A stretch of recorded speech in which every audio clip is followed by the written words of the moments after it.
Talk it. Shokondo isapatutare Dimaxi depa Onura ya basa Upeza chikoro ndaitodao Nerera munugo usiwao Mabanga afanda isambodao Mariva nipa chiponi poipao Udaima isiwa kwa tinovao Amani shuira kudona Namo isitare kumba kwedu Kana mango zaidi kwa kumba kwedu Magani isiwa kwa tinovao Amani shuira kudona Ndiri kushanda nichinje muza Andinga mbonzi ngaramwa muza Ndiri kushanda kutivada ile foni Vasinga mboshke kusokumbirwa mari Hakuna ama inokuda wene namo Unososangana pato ita namo Wana wangu wandidi watambure Mwea wangu waunga mbozorore Ntipei masuwa wambokurewo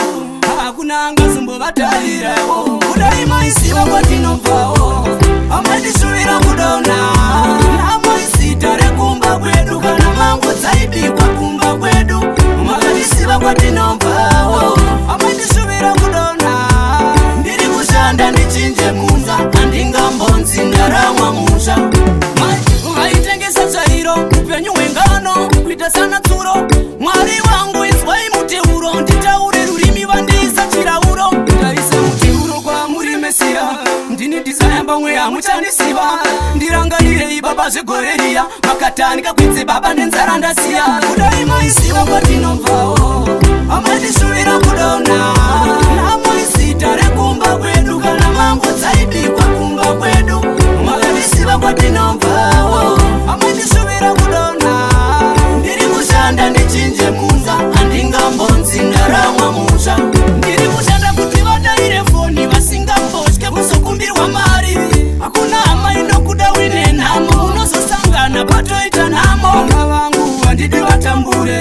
Mwea wangu waunga mbozorore Ntipei masuwa wambokurewo Hakuna anga zumbo batalirewo Udaima isiwa kwa tinovao Amadi shuira kudona